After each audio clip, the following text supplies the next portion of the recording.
आज हम लोग प्रतिशत निकालना सीखेंगे। परसेंटेज।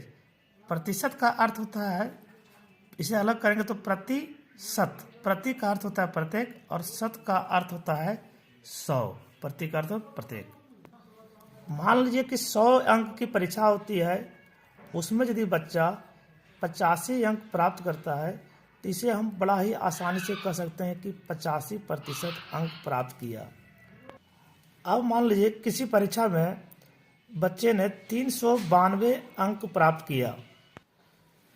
392 अंक प्राप्त किया, जहां पूर्णांक उसका 700 था। 700 में 392 प्राप्त किया। इसका प्रतिशत निकालना रहे तो इसको हम लोग ऐसे ले सकते हैं, इसको पूर्णांक से भागा करेंगे और 100 से गुणा करेंगे। यहाँ से 2 शून्य कट गया।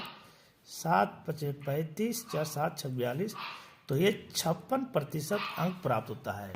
इसे यदि शॉर्ट में किया जाए तो डायरेक्ट हम लोग 392 को 7 से भी भागा देते हैं शॉर्ट में करने के लिए। तो इस तरह से करने से भी ये हमारा प्रतिशत निकल जाएगा। ये प्रतिशत का सिंबल होता है, इससे हम लोग प्रतिशत का सिंबल कहेंगे। चलिए आगे देखते हैं। अब किसी भिन्न, मान लीजिए एक भिन्न है 4/5, इसको प्रतिशत बदलना है तो लोग डायरेक्ट क्या करते हैं, 4/5 गुना 100 कर देते हैं। ये ऐसे कट गया, 5 20 100, 20 80%। ठीक है, ये भी चले। लेकिन ये होता कैसे है, इस चीज़ को समझना है। मान लीजिए 4/5 भिन्न था तो इसे हमें सबसे पहले अंश बटा हर होता है, इक्वल करना पड़ता है, 100 के रूप में लेना पड़ता है। मान लीजिए इसे हम 20 से गुना करते हैं तो ये हमारा 20 25 100 हो जाएगा, और नीचे 20 से गुना किए तो ऊपर भी 20 से गुना करना पड़ेगा। अब ये हम 80/100 लिख सकते हैं।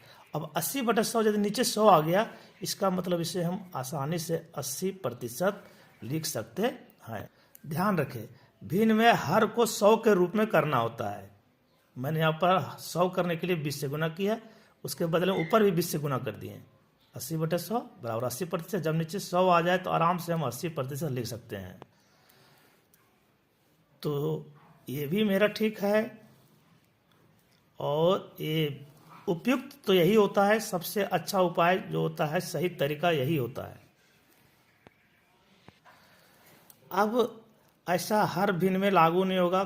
किसी का भिन्न मान लीजिए अभाज्य संख्या रहे या ऐसा नीचे रहे भिन्न जो 100 का रूप में आ ही नहीं सकता, 100 का गुणनखंड में आ ही नहीं सकता, ऐसी स्थिति हम लोग क्या करेंगे कि ऊपर में भी 100 से गुणा करेंगे और नीचे में भी 100 से